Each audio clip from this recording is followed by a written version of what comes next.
Recording કરવાનું છે actually.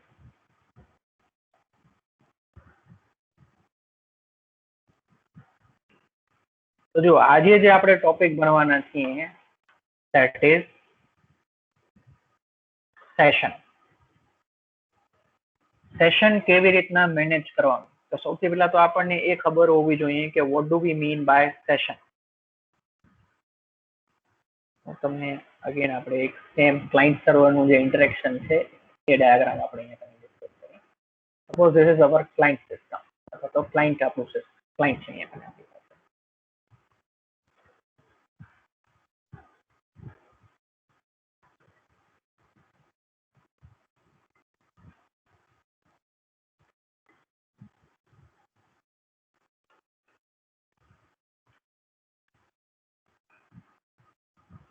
સમજી લો કે આપણો આ ક્લાયન્ટ સિસ્ટમ છે. એના વેબ બ્રાઉઝર પરથી તમે સર્વરના કોઈ પણ વેબ પેજને વિઝિટ કરો છો. આ તમારું સર્વર છે.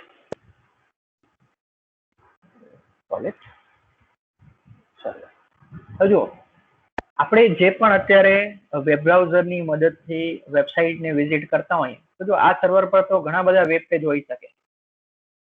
index.jsp, login servlet,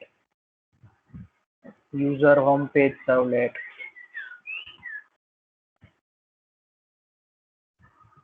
પછી ફોર એક્ઝામ્પલ શોપિંગ કાર્ટ નું સર્વલેટ, ઘણા બધા અલગ અલગ સર્વલેટ અહીંયા વેબ પેજીસ હોઈ શકે, રાઈટ?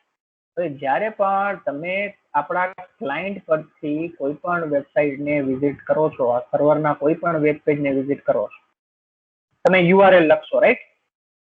યુઆરએલ લખશું ને આપણે અહીંયા વેબ બ્રાઉઝરમાં. Yes sir. યસ. યુઆરએલ કઈ રીતના લખીએ આપણે? http:// પછી સમથિંગ. એટલે આપણું જે યુઆરએલ હોય છે એની મદદથી આપણે આ સર્વર સાથે કનેક્ટ થઈએ છીએ. તો સર્વર સાથે કનેક્ટ કરવા માટે આપણી જે રિક્વેસ્ટ જાય છે, the request is sent in form of HTTP request. એને આપણે કહીએ છીએ HTTP રિક્વેસ્ટ. તો આ જે HTTP પ્રોટોકોલ જે આપણે યુઝ કરીએ છીએ ક્લાયન્ટ સાઇડથી સર્વર સાઇડના કોમ્યુનિકેશન માટે, આ HTTP પ્રોટોકોલની એક કેરેક્ટરિસ્ટિક એ છે કે તમે જ્યારે પણ ક્લાયન્ટ સાઇડના કમ્પ્યુટર પરથી સર્વરને વેબસાઇટની કોઈ સિંગલ વેબસાઇટની કોઈ પણ વેબ પેજને વિઝિટ કરશો, આ પહેલું તમે લોગિન પેજ વિઝિટ કર્યું for example, login page visit કરી લીધા પછી તમારું લોગિનની સ્ક્રીન અહીંયા વેલકમ પેજ આવી ગયું. હવે એ વેલકમ પેજમાંથી તમે સમજી લો કે શોપિંગ કાર્ટની લિંક મૂકેલી છે, તો એ શોપિંગ કાર્ટની લિંક પર ક્લિક કર્યું એટલે બીજી રિક્વેસ્ટ તમારી અહીંયાથી અહીંયા ગઈ, રાઈટ? હવે આ જે બે અલગ અલગ રિક્વેસ્ટ ગઈ છે, આ HTTP પ્રોટોકોલની અંદર આ બંને રિક્વેસ્ટને હંમેશા એક નવી રિક્વેસ્ટ તરીકે ટ્રીટ કરવામાં આવે છે. અહીંયા HTTP પ્રોટોકોલને ખબર નથી કે આ પહેલા નંબરની રિક્વેસ્ટ છે કે બીજા નંબરની રિક્વેસ્ટ. એટલે કે સૌથી પહેલી વખત તમે લોગિન પેજ વિઝિટ કર્યું, that will be considered as new request. પછી તમે અહીંયા હોમ પેજ તમારું આવી ગયું, યુઝરનું હોમ પેજ આવી ગયું, એના પર તમે શોપિંગ કાર્ટની લિંક મૂકેલી છે, શોપિંગ કાર્ટની લિંક પર ક્લિક કર્યું, that will be also considered as new request. એનો મતલબ આ જે સેકન્ડ રિક્વેસ્ટ જાય છે એને પહેલી રિક્વેસ્ટ સાથે કોઈ લેવા દેવા નથી. આ સેકન્ડ રિક્વેસ્ટ જાય છે એની પાસે આ આગળની રિક્વેસ્ટમાં શું કોમ્યુનિકેશન થયું છે ક્લાયન્ટ અને સર્વર વચ્ચે એની પણ કોઈ ડિટેલ્સ આની પાસે નથી. સમજાય છે બધાને? Yes sir. એટલે કેમ કે આ દરેક રિક્વેસ્ટ જે છે એ ન્યૂ રિક્વેસ્ટ તરીકે કન્સિડર કરવામાં આવે છે, એટલા માટે આપણે એવું કહેવામાં આવે છે કે HTTP is a stateless protocol. Stateless protocol એટલે કે ક્લાયન્ટ અને સર્વર વચ્ચે શું ઇન્ફોર્મેશન એકબીજા સાથે કોમ્યુનિકેટ થઈ રહી છે એ HTTP પ્રોટોકોલ મેનેજ કરતું નથી.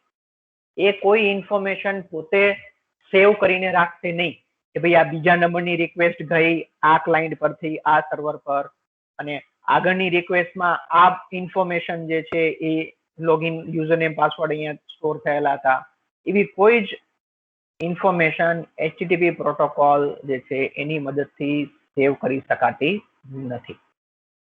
એટલા માટે આપણે એવું કહીએ છીએ કે HTTP is stateless protocol. Clear છે આટલું આ એક પોઈન્ટ? Yes sir. પણ જુઓ, જ્યારે પણ આપણે એક સિંગલ યુઝરની વાત કરીએ તો એક સિંગલ યુઝર તરીકે આપણે જ્યારે પણ આપણા ક્લાયન્ટ કમ્પ્યુટર પરથી કોઈ વેબસાઇટને વિઝિટ કરીએ છીએ, એ વેબસાઇટ પરથી આપણને કોઈ પણ રિસ્પોન્સ મળે છે, પછી એ રિસ્પોન્સ પછી આપણે બીજી કોઈ રિક્વેસ્ટ મોકલીએ છીએ, પછી એ બીજી રિક્વેસ્ટ પરથી આપણને બીજું રિસ્પોન્સ આવે છે. તો આ પૂરેપૂરું જે એક ઇન્ટરેક્શન થયું, એક સિંગલ ઇન્ટરેક્શન જે આપણે થયું સર્વર સાથે, આ એક સિંગલ ઇન્ટરેક્શનને આપણે કહીએ છીએ સેશન. આ સિંગલ ઇન્ટરેક્શનને શું કહેવામાં આવે છે? સેશન કહેવામાં આવે. તો આ જ્યારે ક્લાયન્ટ જે છે એ કોઈ ચોક્કસ સમયગાળા દરમિયાન, કોઈ ચોક્કસ ડ્યુરેશન દરમિયાન એ સર્વર સાથે ઇન્ટરેક્શન કરે છે, સર્વરને કંઈક રિક્વેસ્ટ મૂકે છે, સર્વર રિસ્પોન્સ કરે છે, રિસ્પોન્સ પરથી ફરી પાછી કોઈ નવી રિક્વેસ્ટ જાય છે સર્વર પર, ફરી પાછું સર્વર પરથી કોઈ રિસ્પોન્સ આવે છે. તો કોઈ ચોક્કસ સમયગાળા દરમિયાન આ જે કામ થઈ રહ્યું છે એ ચોક્કસ ડ્યુરેશનને આપણે કહીએ છીએ સેશન. અને આ સેશન દરમિયાન ક્લાયન્ટ અને સર્વર વચ્ચે જે કંઈ પણ કોમ્યુનિકેશન થઈ રહ્યું છે, એ કોમ્યુનિકેશનને લગતી કોઈ પણ ડિટેલ્સ આપણે સેવ કરવી હોય કે જેથી આપણે આ સેશનને યુનિક કોઈ આઈડેન્ટિફિકેશન આપી અને એ ઇન્ટરેક્શન દરમિયાન જે પણ ક્લાયન્ટ અને સર્વર વચ્ચે જે કંઈ પણ ઇન્ફોર્મેશનની આપલે થઈ હોય એ ઇન્ફોર્મેશનને આપણે સેવ કરી શકાય. એટલા માટે દરેક સર્વર સાઇડેડ સ્ક્રિપ્ટિંગ લેંગ્વેજની અંદર એક સેશન ઓબ્જેક્ટ અવેલેબલ હોય છે. આ સેશન ઓબ્જેક્ટ એવી હોય છે કે જ્યારે પણ કોઈ પણ ક્લાયન્ટ દ્વારા રિક્વેસ્ટ આવે છે સર્વર પર, નવી રિક્વેસ્ટ આવે છે, ત્યારે એક સેશન ઓબ્જેક્ટ ક્રિએટ કરવામાં આવે છે. આ સેશન ઓબ્જેક્ટ જે છે એ સર્વર પર જ રાખવામાં આવે છે, ક્લાયન્ટ સાઇડ પર નહીં. આ સેશન ઓબ્જેક્ટ જે અહીંયા કને ક્રિએટ કરવામાં આવશે, આ સેશન ઓબ્જેક્ટ દરેક રિક્વેસ્ટ જે આવે છે આ સિંગલ ક્લાયન્ટ પરથી અલગ અલગ ચોક્કસ સમયગાળા દરમિયાન, તો આ બધી રિક્વેસ્ટ માટે આ સેશન ઓબ્જેક્ટ સેમ રહેશે, અલગ રાખવામાં આવશે નહીં. એટલે સૌથી પહેલી રિક્વેસ્ટ આવી આ ક્લાયન્ટ પરથી, તો અહીંયા આપણું જે સર્વલેટનું જે કન્ટેનર હશે, એટલે કે આપણું જે વેબ સર્વર છે, એ વેબ સર્વર જે છે એક સેશન ઓબ્જેક્ટ ક્રિએટ કરશે. સેશન ઓબ્જેક્ટને આ ક્લાયન્ટની સાથે એ જોડી દેશે અને આપણા સર્વરની અંદર એ સેશન ઓબ્જેક્ટને સ્ટોર કરવામાં આવશે. પછી આપણો રિસ્પોન્સ આ સર્વર ઉપરથી આ પહેલી રિક્વેસ્ટ આવી એટલે સેશન ઓબ્જેક્ટ અહીંયા બની. પછી આપણું રિસ્પોન્સ જે છે એ ક્લાયન્ટ પર જશે. હવે ક્લાયન્ટ પરથી જ્યારે નવી બીજી રિક્વેસ્ટ આવશે તો વેબ સર્વર આપણું જે છે એને ખબર હશે કે ભાઈ આ ક્લાયન્ટ જે છે એના પાસેથી પહેલા પણ રિક્વેસ્ટ આવી ચૂકેલી છે અને એને લગતી સેશન ઓબ્જેક્ટ આ S1 છે. એટલે આ S1 જે છે એ આ રિક્વેસ્ટની સાથે એને એ બાઇન્ડ કરી દેશે, આ ઓબ્જેક્ટને એ રિક્વેસ્ટની સાથે જોડી દેશે, જેથી સર્વર પર જ્યારે આપણું આ રિક્વેસ્ટ આવશે તો સર્વરની સાથે સાથે આ S1 નામની ઓબ્જેક્ટ પણ આપણને સર્વર પર એની સાથે સાથે મળશે. ખ્યાલ પડે છે બધાને? Yes sir. તો જુઓ, આ S1 જે છે એક સેશન ઓબ્જેક્ટ છે. સેશન ઓબ્જેક્ટ જે છે બનાવશે કોણ? તો બનાવશે વેબ સર્વર. નોર્મલી એને આપણે કન્ટેનર ભી કહીએ છીએ.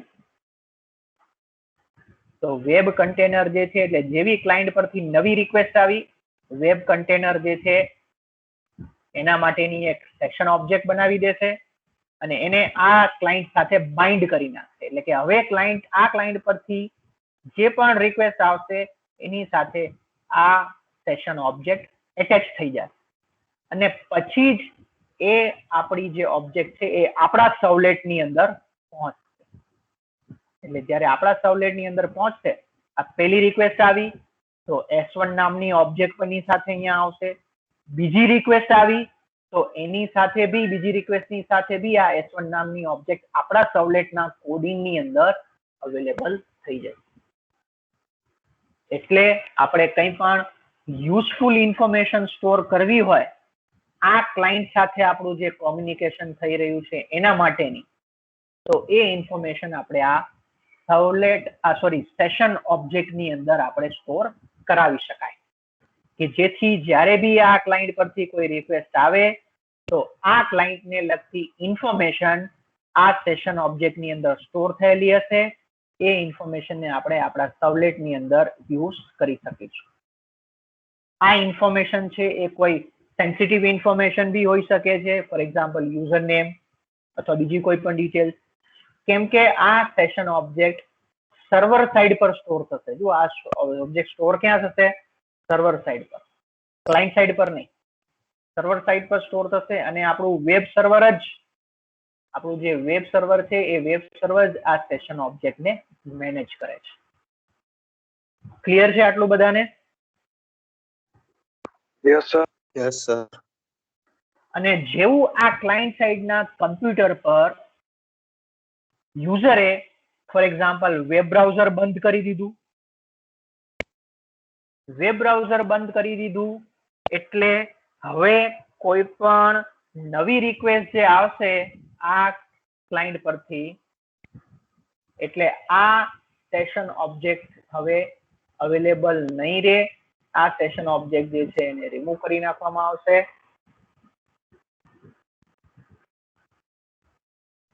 આ સેશન ઓબ્જેક્ટ રિમૂવ થઈ જશે. આ પૂરેપૂરું સેશન જ બંધ થઈ ગયું એવું કહેવાય. આ પૂરેપૂરું સેશન જ બંધ થઈ ગયું જેવું ક્લાયન્ટે વેબ બ્રાઉઝર બંધ કર્યું. એટલે આ પૂરેપૂરું સેશન ઇન્ટરેક્શન જ બંધ થઈ ગયું. ઇન્ટરેક્શન બંધ થઈ ગયું એટલે એ સેશન ઓબ્જેક્ટ પણ રિમૂવ થઈ જશે. અને જ્યારે પણ પછી ક્લાયન્ટ સાઇડ પરથી નવી રિક્વેસ્ટ જશે એટલે ફરી પાછી અહીંયા એક નવી સેશન ઓબ્જેક્ટ બનશે. આ ક્લાયન્ટ માટેની એક નવી સેશન ઓબ્જેક્ટ ક્રિએટ થશે. આ નવી સેશન ઓબ્જેક્ટ ને આગળની સેશન ઓબ્જેક્ટ સાથે કોઈ લેવા દેવા નહીં હોય, કેમ કે આગળની સેશન ઓબ્જેક્ટ હવે અહીંયા છે જ નહીં. એ આગળનું ઇન્ટરેક્શન હતું ક્લાયન્ટ અને સર્વર વચ્ચેનું, એક સ્મોલ ડ્યુરેશન માટેનું એક ઇન્ટરેક્શન હતું. એ દરમિયાનનું એક ઓબ્જેક્ટ અહીંયા ક્રિએટ કરવામાં. જેવું એ ઇન્ટરેક્શન બંધ થઈ ગયું, બંધ કઈ રીતે થઈ શકે? તો સર્વર સમજી લો કે ડાઉન થઈ ગયું તો પણ આ ઇન્ટરેક્શન બંધ થઈ જશે. ક્લાયન્ટ કમ્પ્યુટર જે છે શટડાઉન કર્યું અથવા વેબ બ્રાઉઝર બંધ થઈ ગયું, યુઝરે બંધ કરી નાખ્યું એટલે આ ઇન્ટરેક્શન બંધ થઈ જશે.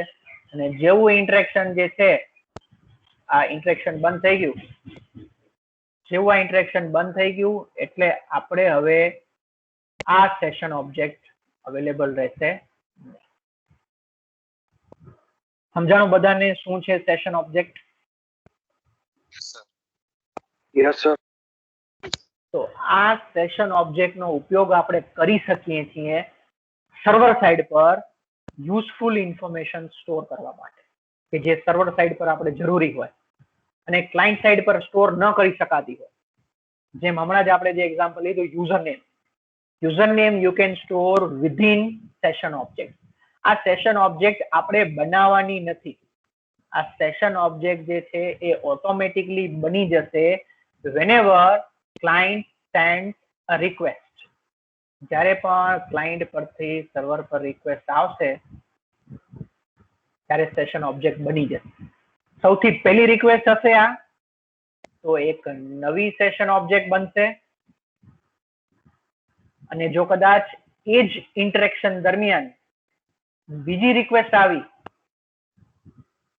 તો વેબ કન્ટેનર જે છે એ વેબ કન્ટેનર ચેક કરશે આ રિક્વેસ્ટ જે છે આ સેમ ક્લાયન્ટ માંથી જ આવી છે, તો એને ખબર જ છે કે ભાઈ આની ઓબ્જેક્ટ ઓલરેડી સેશન ઓબ્જેક્ટ બનેલી જ છે S1 નામની, નવી બનાવશે નહીં. એટલે આ S1 ઓબ્જેક્ટ ને આ નવી જે રિક્વેસ્ટ આવી એ નવી રિક્વેસ્ટ સાથે એટેચ કરી દેવામાં આવશે, બાઇન્ડ કરી દેવામાં આવશે. અને પછી એ રિક્વેસ્ટ આપણા સર્વલેટના કોડિંગ ની અંદર જશે. એટલે જ્યારે કોઈ સર્વલેટના કોડિંગ ની અંદર જશે ત્યારે સેશન ઓબ્જેક્ટ એની અંદર અવેલેબલ હશે. સૌથી પહેલી વખતે જ્યારે કોઈ જ ઓબ્જેક્ટ નહીં હોય, એટલે કે પહેલી રિક્વેસ્ટ આવી હશે ત્યારે કોઈ જ સેશન ઓબ્જેક્ટ નહીં હોય, એટલે વેબ કન્ટેનર છે એ નવી સેશન ઓબ્જેક્ટ ક્રિએટ કરશે. એટલે ઇન શોર્ટ, જ્યારે સર્વલેટમાં આપણે આવીએ છીએ ત્યારે આપણે સેશન ઓબ્જેક્ટ અવેલેબલ રહેશે. સમજાઈ ગયું બધાને આટલું? ક્વેશ્ચન છે. Yes, હા બોલો. sir. હા બોલો. સેશન 1 નો ઓબ્જેક્ટ જે આપણે પહેલી વાર રિટ્રીવ કરાવી છે હા, ઈ ઓવરરાઇટ થશે બીજા સેશન, એટલે બીજા ક્લાસ જ્યારે બીજી વાર પાસ કરાવશે ઇન્ફોર્મેશન ત્યારે? ના, જો એ જ વસ્તુ મેં અહીંયા કને કીધી. પહેલી રિક્વેસ્ટ આવી, એક ઓબ્જેક્ટ બની ગઈ, એની અંદર તમે કોઈ ઇન્ફોર્મેશન સ્ટોર કરાવી, સમજી લો કે યુઝર નેમ તમે સ્ટોર કરાવેલું. હવે એ તમારા કોડિંગમાં જો તમે બીજી રિક્વેસ્ટ આવી, અહીંયા બીજી રિક્વેસ્ટમાં ઓબ્જેક્ટ તો આ જ હશે S1. હવે S1 ની અંદર જે યુઝર નેમ નામની તમે એક પેરામીટર લીધેલું છે, હવે જો તમે બીજા સર્વલેટ ની અંદર તમે આ યુઝર નેમ ને ચેન્જ કરી નાખો છો તો ઓબ્વિયસલી એ ચેન્જ થઈ જશે, કેમ કે ઓબ્જેક્ટ તો એ જ છે ને S1. એટલે તમે એને ઓવરરાઇડ બી કહી શકો છો, પણ એકચ્યુઅલી ઓવરરાઇડ તો ક્યારે થાય કે જ્યારે આપણે એક વેરિયેબલ બનેલું હોય ને એ નામનું બીજું વેરિયેબલ બનાવે. અહીંયા એકચ્યુઅલી બીજું વેરિયેબલ બનશે જ નહીં. તમે ઓલરેડી જે એક વેરિયેબલ બની ગયું યુઝરનેમ નામનું, તો એ આ પૂરેપૂરા સેશન દરમિયાન એ યુઝરનેમ નામનું વેરિયેબલ એક જ રહેશે. તમે એની વેલ્યુ અલગ અલગ વેબ પેજની અંદરથી ચેન્જ કરી શકો છો. સમજાણું? હા સર. તો તમે જ્યારે હવે આ સેશન જ જો બંધ થઈ જશે, એટલે કે અહીંયા કને વેરિયેબલ એક જ છે, તમે એની વેલ્યુ ચેન્જ કરો છો, એને ઓવરરાઇટ નથી કરતા એકચ્યુઅલી, તમે એની વેલ્યુ ચેન્જ કરો છો, તમે એની વેલ્યુ ચેન્જ કરી શકો છો. પણ જેવું આ ઇન્ટરેક્શન બંધ થઈ ગયું, વેબ બ્રાઉઝર બંધ કરી દીધું, અથવા તો આપણે સર્વર ઉપરથી પણ આ સેશનને બંધ કરી શકીએ છીએ. આપણે જોઈશું હમણાં કેવી રીતના કરવાનું. જેવું આ ઇન્ટરેક્શન બંધ થઈ ગયું, આ ઓબ્જેક્ટ નીકળી ગઈ, પછી નવી રિક્વેસ્ટ આવશે. તો હવે આગળ તો યુઝર નેમ નામનું જે હતું એનું તો કોઈ લેવા દેવા જ નથી. હવે આખી ઓબ્જેક્ટ જ અહીંયા કને નવી બનશે, સેશન ઓબ્જેક્ટ જ અહીંયા નવી બનશે. સેશન ઓબ્જેક્ટ જ નવી બનશે. હવે એની અંદર યુઝર નેમ તમે સ્ટોર કરાવશો તો આ જે હવે જે ઇન્ટરેક્શન થઈ રહ્યું છે એનું યુઝર નેમ હશે. એટલે એક કમ્પ્યુટર પરથી એક યુઝર પાસેથી ફક્ત એક જ સેશન ઓબ્જેક્ટ મળશે આપણને. એક યુઝર પાસેથી બે સેશન ઓબ્જેક્ટ ક્રિએટ થાય નહીં.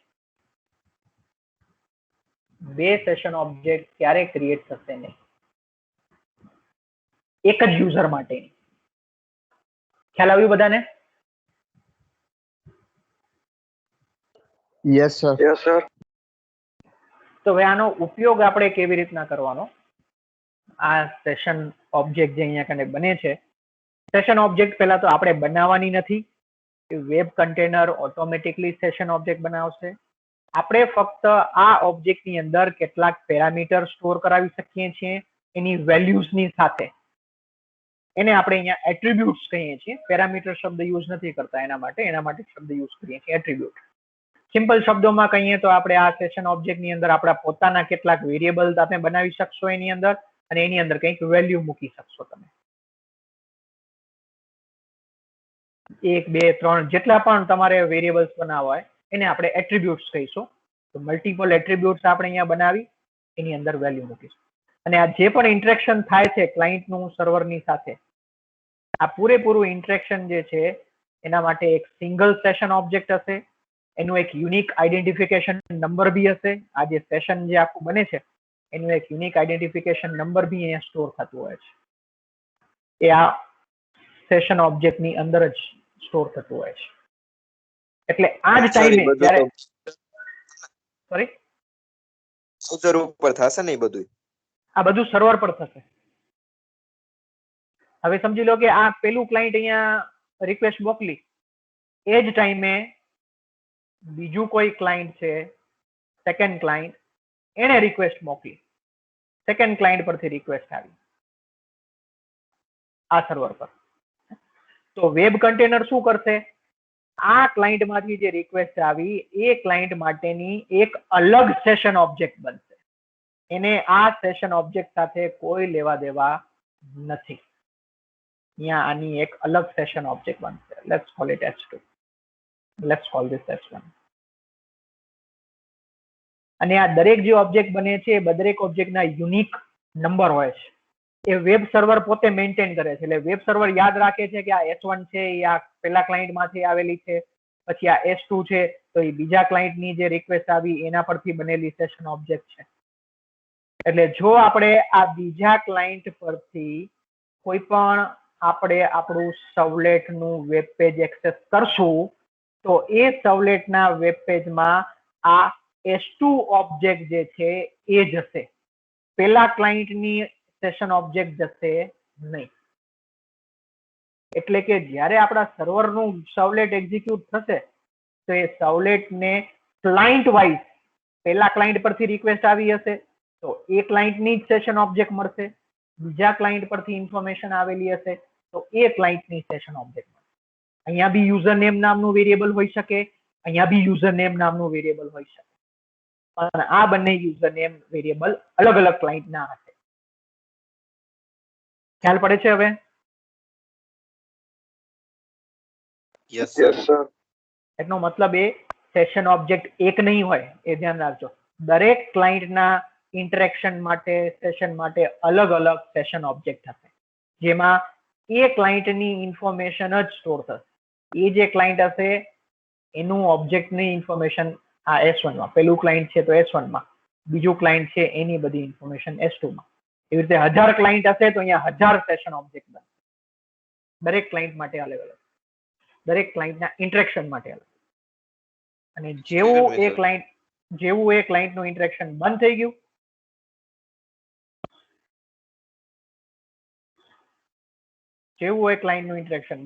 એટલે એ ઓબ્જેક્ટ રિમૂવ થઈ ગઈ. ક્લિયર ના? Yes sir. તો હવે આ જે સેશન જે છે એ આપણે કઈ રીતના સેશન ઓબ્જેક્ટને મેળવવાની, આ સેશન ઓબ્જેક્ટ જે છે પછી એ સેશન ઓબ્જેક્ટમાંથી આપણે એટ્રીબ્યુટ્સ કઈ રીતના આપણે વેરિયેબલ એની અંદર સ્ટોર કરવાના, એની અંદર આપણે વેલ્યુ કઈ રીતે આપવાની, એ વસ્તુ જે છે એ વસ્તુ હવે આપણે ડિસ્કસ કરીએ. એના માટે આપણે કેટલીક મેથડ તમારે યાદ રાખવાની છે. તો જુઓ, આપણે જે કંઈ પણ સેશન્સ જે છે અહીંયા કને યુઝ કરીએ છીએ એ સેશનની અંદર જે પણ સેશન આપણું અહીંયા કને સ્ટોર થશે એ સેશન આપણું રિક્વેસ્ટની સાથે સાથે આપણે સર્વર પર મળે છે. એટલે કેમ કે રિક્વેસ્ટની સાથે સાથે સર્વર પર મળે છે એટલે રિક્વેસ્ટ જે ઓબ્જેક્ટ આપણી પાસે અવેલેબલ હોય છે એ રિક્વેસ્ટ ઓબ્જેક્ટની મદદથી આપણે સેશન ક્રિએટ નહીં પણ સેશનની ઓબ્જેક્ટને આપણે એક્સેસ કરી શકાય છે. રાઈટ?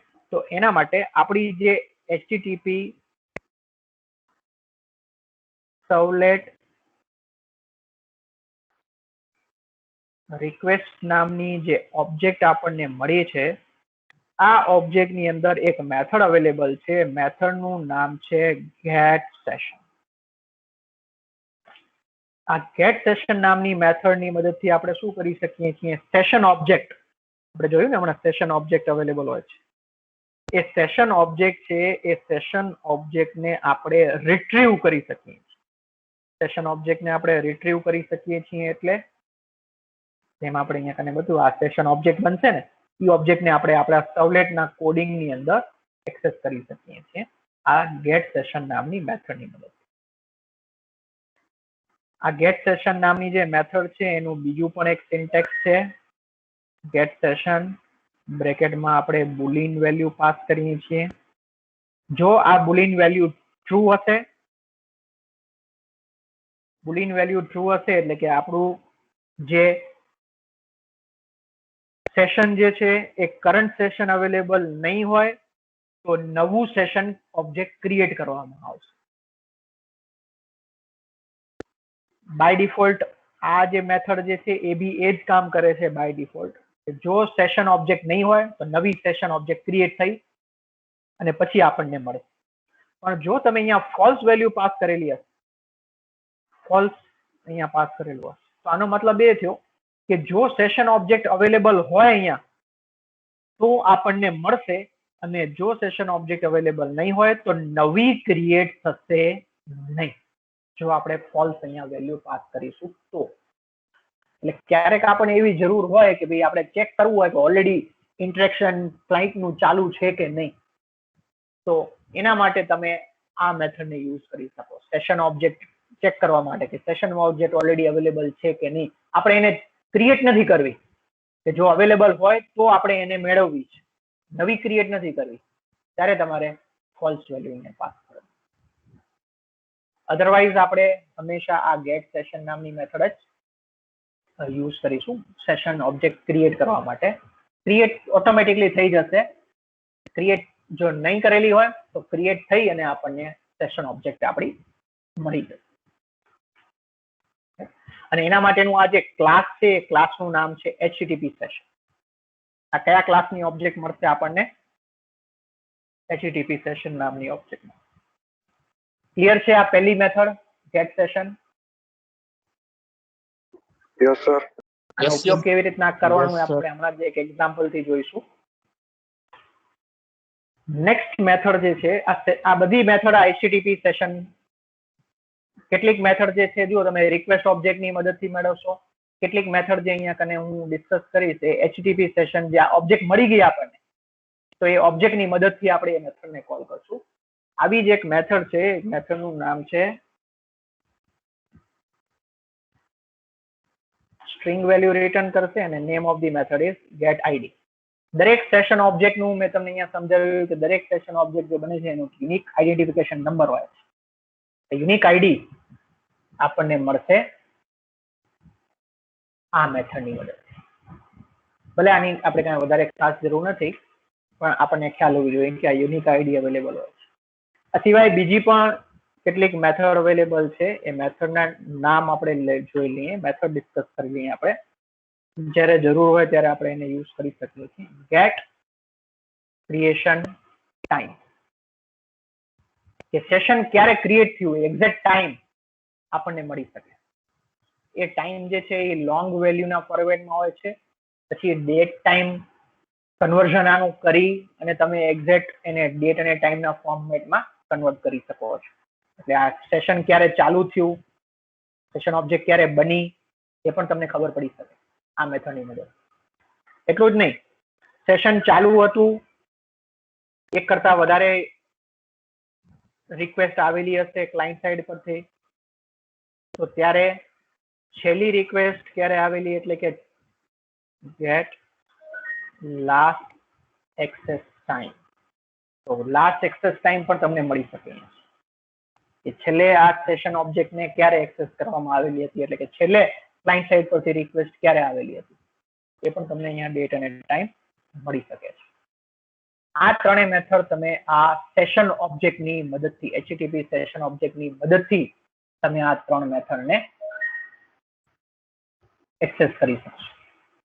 ગેટ સેશન મેથડ છે એ તમારે તમારી રિક્વેસ્ટ ઓબ્જેક્ટ જે છે HTTP સર્વલેટ રિક્વેસ્ટ ઓબ્જેક્ટ એની મદદથી તમારે એક્સેસ કરવાનું છે. ક્લિયર છે આટલી method? Yes sir. Yes sir. Yes, sir. Yes sir. આ સિવાય હજુ સર્વર સાઈડ પરથી તમારે કોઈ સેશનને ઓબ્જેક્ટને રિમૂવ કરી દેવું છે, સેશનને બંધ કરી દેવું છે સર્વર સાઈડ પર. ક્લાયન્ટ સાઈડ પરથી તો જુઓ, ક્લાયન્ટ જ્યારે પણ વેબ બ્રાઉઝરને બંધ કરશે અથવા ક્લાયન્ટનું કમ્પ્યુટર બંધ થઈ જશે તો આ સેશન ઇન્ટરેક્શન બંધ થઈ જશે, ત્યારે તો સેશન ઓબ્જેક્ટ પછી રિમૂવ થઈ જ જશે. પણ સર્વર સાઈડથી તમારે જો આ ઇન્ટરેક્શનને બંધ કરવું છે, એટલે કે આ સેશન ઓબ્જેક્ટને જ બંધ કરી નાખ્યું છે, રિમૂવ કરી નાખ્યું છે, તો એના માટેની પણ એક મેથડ અવેલેબલ છે કે જે તમે કોલ કરી શકો છો. એ મેથડનું નામ છે ઇનવેલિડેટ. નોર્મલી જ્યારે આપણે યુઝર લોગ આઉટ કરે ને, લોગ આઉટ કર્યા પછી આપણે આ મેથડને કોલ કરી શકાય. એટલે જે પણ સેશન ઓબ્જેક્ટ બની અહીંયા એ સેશન ઓબ્જેક્ટ શું થઈ જશે? ઇનવેલિડેટ થઈ જશે. ઇનવેલિડેટ થઈ જશે એટલે આ સેશન ઓબ્જેક્ટ જ એકચ્યુઅલી રિમૂવ થઈ જશે. એની અંદરની વેલ્યુ વેલિડ રહેશે, આ સેશન વેલિડ રહેશે. તો તમે આ ઇનવેલિડેટ નામની મેથડ પણ યુઝ કરી શકો છો. બહુ જ યુઝફુલ મેથડ છે સેશનને ઇનવેલિડ કરવા માટે, એટલે કે સેશનને બંધ કરી નાખવા માટે, ઇન્ટરેક્શનને બંધ કરી નાખવા. Is it clear? Yes, sir. Yes sir. તો આ મેથડનો પણ આપણે યુઝ કરીશું. જેમ કે મેં તમને હમણાં એક્ઝામ્પલ આપ્યું કે નોર્મલી જ્યારે તમે લોગઆઉટ નું પેજ બનાવો ને, તો લોગઆઉટ નું યુઝર નેમ બધું ક્લિયર કરી લીધા પછી તમારે આ મેથડ કોલ કરવી જોઈએ સેશન ઓબ્જેક્ટમાં. એના કારણે શું થાય કે ભાઈ આ સેશન ઓબ્જેક્ટ જે છે એ આપણા ક્લાયન્ટ કમ્પ્યુટર આપણા સર્વર પર રહે, અવેલેબલ રહે નહીં, અને બીજો કોઈ હેકિંગ કરીને પણ આ સેશન ઓબ્જેક્ટને યુઝ ન કરી શકે. એક એનું પર્પઝ આ બી છે કે ભાઈ કોઈ હેકર બી આપણે સર્વરને હેક કરીને આ સેશન ઓબ્જેક્ટના ડેટાને એક્સેસ કરી શકે નહીં. એટલે આપણે સેશનને તરત જ ઇન્વેલિડેટ કરી દેવા.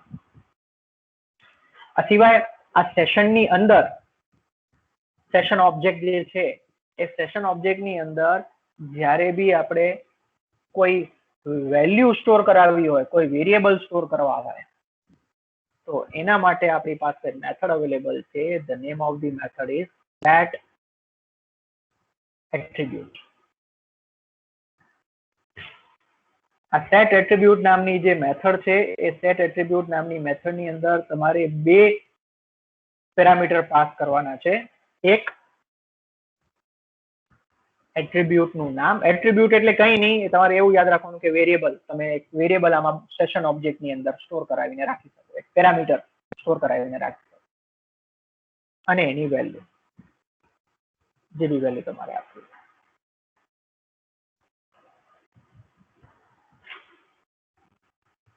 તો સેટ એટ્રીબ્યુટ નામની મેથડ છે. સેટ એટ્રીબ્યુટ મેથડની મદદથી તમે શું કરી શકો છો? કોઈ પણ પેરામીટર ક્રિએટ કરી શકો છો અને એની વેલ્યુ તમે સેટ કરી શકો છો. વેલ્યુ તમે કોઈ પણ ડેટા ટાઈપમાં રાખી શકો છો.